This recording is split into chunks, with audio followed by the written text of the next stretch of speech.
신명기 10장 1절부터 11절 말씀 마음을 집중하시고 함께 읽어보십니다.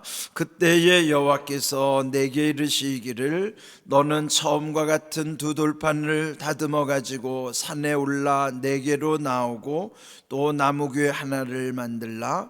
네가 깨뜨린 처음 판에 쓴 말을 내가 그 판에 쓰리니 너는 그것을 그 궤에 넣으라 하시기로 내가 조각목으로 궤를 만들고 처음 것과 같은 돌판 두루를 다듬어 손에 들고 산에 오르매 여호와께서 그 총회 날에 산 위의 불 가운데서 너희에게 이르신 십계명을 처음과 같이 그 판에 쓰시고 그것을 내게 주시기로 내가 돌이켜 산에서 내려와서 여호와께서 내게 명령하신 대로 그 판을 내가 만든 궤에 넣었더니 지금까지 있느니라.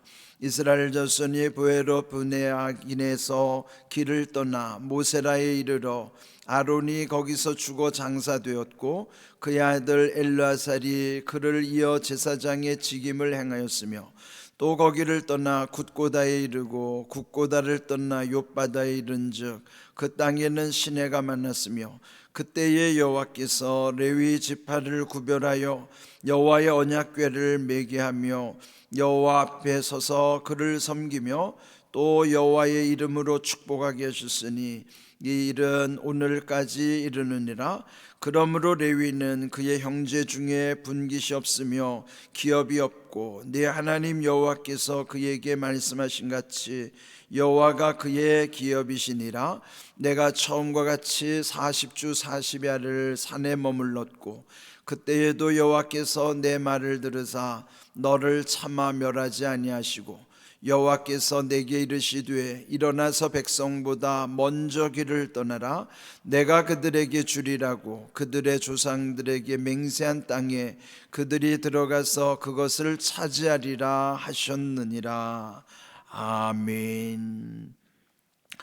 오늘 제목은 두 번째 돌판입니다. 여기 돌판이라는 것은 하나님께서 십계명을 직접 새겨서 주신 일명 법궤라고도 하고 증거궤라고도 하는 것이죠. 또 여기 오늘 주신 이 말씀 속에도 보면은 왜 이 두 번째 이 법궤 증거궤를 주셨는가? 처음 하나님이 새겨주신 그 처음 오리지널 원판이죠. 그것은 그 백성들이 송아지 숭배, 그러니까 우상 숭배하는 현장에서 모세가 그 약속을 파괴하는 의미로서 그 돌판을 깨뜨렸기 때문이에요. 그리고 나서 이 오늘 말씀은 옛적에 두 번째 그 돌판을 하나님께서 이렇게 만들어 주시기 위해서 부르셨다고 하는 내용을 기록한 것이죠. 1절 보시면은 그때에 여호와께서 내게 이르시기를 너는 처음과 같은 두 돌판을 다듬어 가지고 산에 올라 내게로 나오라. 그러니까 처음에는 하나님이 다 만들어 주셨는데 두 번째 돌판을 만들 때는 처음과 같은 두 돌판을 모세로 하여금 다듬어 가지고 산 위로 올라오라고 명령을 하신 것이죠. 여기 오늘 읽은 말씀에 보면은 처음과 같은이라는 말이 여러 번 반복이 되는 것이에요. 처음에 하나님이 만들어 주신 그 십계명은 이미 파기됐지만은 두 번째 돌판도 내용은 똑같아요. 그렇다는 것은 하나님은 약속에 신실하시라는 것이죠. 그러나 다시 두 번째 그 돌판을 주셨다는 것은 하나님의 은혜를 거기서 나타내 주시는 의미이기도 한 것입니다. 또 3절에 또 그 조각목이라고 궤를 만들라고 그랬는데 그 궤는 그 십계명을 새겨진 돌판을 보관하는 용도로서 그 궤, 일종의 상자죠. 그 내용물을 집어넣는 이 법궤를 넣을 수 있도록 조각목으로 그 궤를 만들라고 한 것입니다. 여기 조각목이라고 하는 것은 원래 시띠나무, 그러니까 우리 주변에 흔히 아카시나무 있죠. 그것과 유사한데 그 아카시나무 이 조각목은 광야에서는 흔히 볼 수 있는 나무예요. 광야에서 생존한다고 하는 것은 다른 생물들이 살 수 없는 곳에 이 시띠나무, 조각목은 거기서 자라는 거예요. 그러니까 얼마나 생존력이 강한가. 또 그런 모든 것을 견뎌내려면 그 나무의 내구성이 아주 탄탄한 거예요. 그래서 그 볼품없지만은 그 내구성, 아주 단단하고 견고한 그런 조각목, 시띠나무의 모습도 어떻게 보면요, 그것이 이제 그리스도의 어떤 성품과도 같은 거예요. 여러분, 예수님이 미남으로 생각하세요? 이 외모가 볼품이 없어도 또 이렇게 시띠나무 조각목처럼 아주 내면이 단단하고 견고한 거예요. 여러분, 이게 우리가 보이는 것에만 신경 쓰는 사람들은 내면이 약하다고요. 그러나 외모에 별로 신경 안 쓰면서도 내면이 강한 사람들이 있어요. 그게 중요하죠. 이 조각목이 그런 것입니다. 볼품 없어도 아주 내구성, 내면이 강하기 때문에 그런 모든 풍파를 이겨내는 거예요. 오늘 그리스도인들은 이와 같이 외모에 신경 쓰기보다는 그 내면이 강해야 되는 거예요. 그런 의미로 이 조각목으로 그 궤를 만들게 하시고, 거기에 4절 보면은 십계명을 처음과 같이 그 판에 쓰셨다, 그 약속을 주셨어요. 이제 여기서 오늘 본문에서 중요한 것은 이제 8절입니다. 그때에, 이게 다 그 두 돌판을 새겨 주실 때 그 시점이기도 하지만은 또 하나님께서는 레위 지파를 구별하였다. 레위 지파는 특별히 하나님의 뜻을 감당하는 지파이기 때문에 구별을 하는 거예요. 레위 지파는 오늘 상징적 의미로 구별된 자, 누구를 가리킬까요? 우리에게 붙여지는 호칭은 성도의, 그게 우리 본질이에요. 성도라는 자체는 구별된 자라는 뜻이죠. 그럼 구별된 성도가 결국 거룩하게 하나님의 나라를 위해서 세움을 받게 되는 것입니다. 그러면 레위 지파는 오늘 곧 성도의 상징적 의미예요. 그래서 오늘 성도도 구별된 자, 그러면 구별된 자의 정체성을 여기서 한번 찾아보자고요. 8절 9절을 보시면은 거기는 구별된 자의 정체성을 말씀해 주시는 것입니다. 자, 구별한 까닭은 여호와의 언약궤를 매게 하며 여호와 앞에 서서 그랬어요. 첫 번째로 구별된 성도는 여호와 앞에 설 수 있는 자격이 있는 거예요. 하나님 앞에 서는 자가 성도라고요. 그 종교개혁자들이 늘 새겼던 구호가 코람데오라고 하죠. 코람이라는 말은 앞에라는 뜻이고, 데오는 데우스, 하나님이라는 뜻이에요. 그러니까 하나님 앞에 있는 것을 코람데오라는 라틴어란 말이에요. 그러면 여러분, 코람데오, 하나님 앞에 서 있다는 것이 오늘 이 말씀처럼 구별된 자가 하나님 앞에 서는 거예요.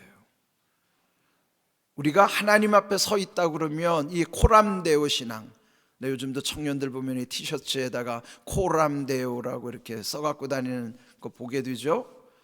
우리는 코람데오의 사람들이라고요. 하나님 앞에 서는 사람들이에요. 하나님 앞에 구별된 사람들이기 때문에 하나님 앞에 설 때에 항상 하나님을 사랑할 뿐만 아니라 하나님을 두려워하는 것을 합쳐서 경외라고 하는 거예요. 하나님을 경외하는 자답게 하나님을 최고로 사랑하고 하나님을 가장 두려워하니 하나님 앞에 서 있으니까 죄를 이길 수 있는 거예요. 죄의 유혹은 아무나 이길 수 없어요. 죄의 유혹을 이길 수 있는 비결은 코람데오의 신앙을 가진 자만이 이길 수 있어요. 내가 하나님 앞에 서 있다.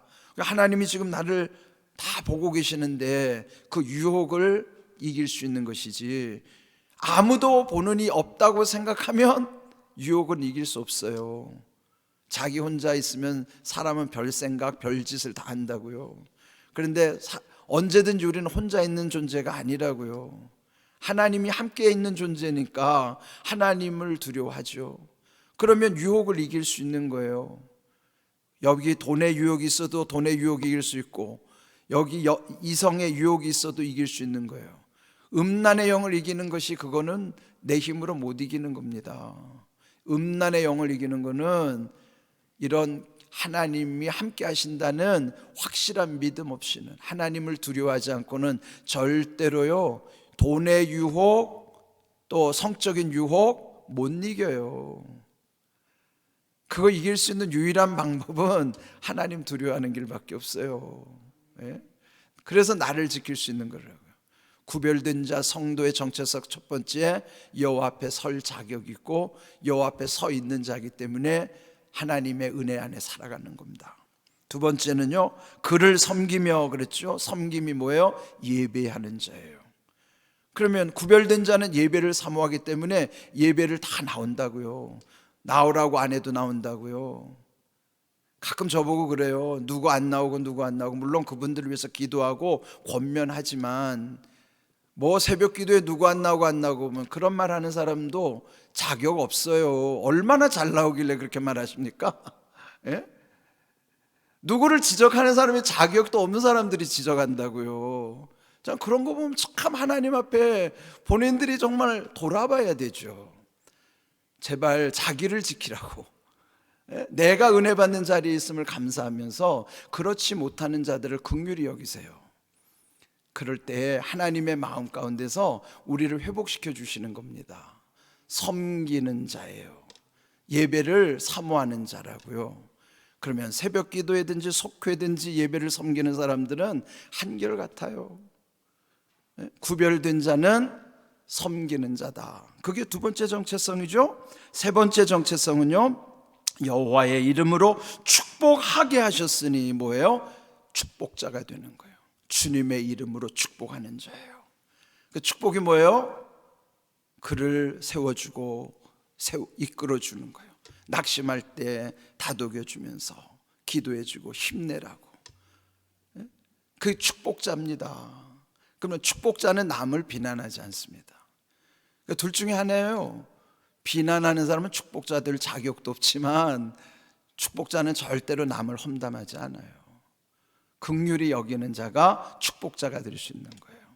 그게 구별된 자 성도의 정체성이에요. 여기 기억하세요. 그 다음에 네 번째는 9절 끝에 보면은 여호와가 그의 기업이라.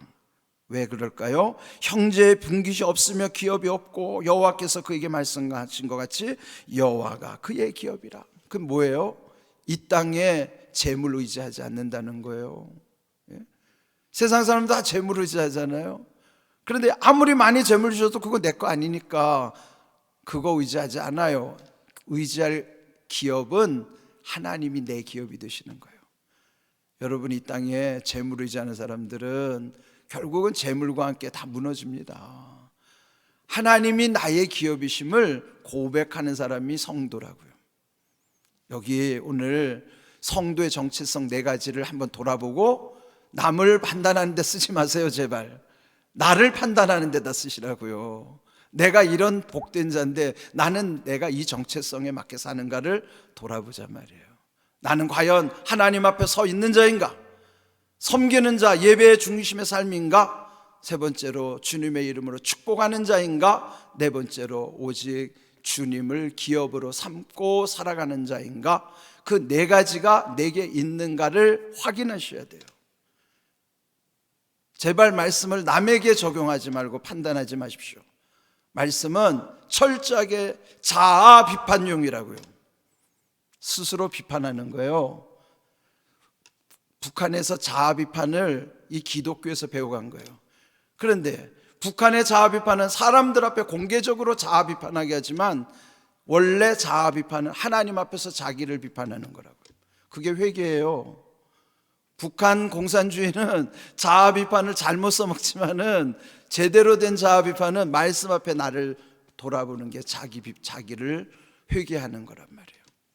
제발 다시 강조합니다. 말씀 가지고 남들 판단하면은 그거 하나님이 굉장히 싫어하세요. 그거 죄입니다. 큰 죄예요. 제발 자기를 판단하는 데다가 엄격하게 적용하세요. 예? 저는 말씀을 원색적으로 전하려고 그럽니다. 빙빙 돌려가지고 좋은 말 하려고 하지 말고 제발 좀 알아듣게 말씀을 전하고 싶단 말이에요. 여러분 자신에게 적용하세요. 다시 한번 간곡히 부탁드립니다. 말씀은 나에게 적용하는 거예요. 내가 이런 사람인가 돌아보시면 우리는 복 있는 자라고요. 구별된 자, 하나님이 세우시는 자, 얼마나 소중한 말씀인지 몰라요. 우리 교회가 이런 교회라는 걸 전 믿어요. 제가 요즘 기도할 때마다 하나님께서 떠올려 주시는 많은 사람들을 생각하면 얼마나 우리 안에 보배가 많은지 몰라요. 그런 다름 아닌 정말 교회를 사랑하는 사람, 기도하는 사람들이에요. 축복하는 사람들이에요. 그래서 우리 교회 많이 있음을 하나님이 기도할 때마다 떠올려 주시더라고요. 그게 얼마나 감사한지 몰라요. 그래서 저는 이 새벽마다 기도하는 거예요. 우리 교회가 이제는 마귀가 흔들지 못하는 교회가 되도록 하나님이 세우신다는 걸 좀 믿습니다. 저는 말씀 속에서 응답을 받기 때문에 그런 말씀 가운데서 확신을 가지니까 부정적인 말을 하는 사람들에게 저 휘둘리지 않아요. 두렵지도 않습니다. 담대하게 하나님만 바라보고 뚜벅뚜벅 가게 하시는 거예요. 여러분 다 그렇게 기도해 주시기를 바랍니다. 이 말씀대로 이루어지게 하실 거예요. 이런 귀한 은혜가 우리 가운데 임하기를 주님의 이름으로 축복합니다. 아멘.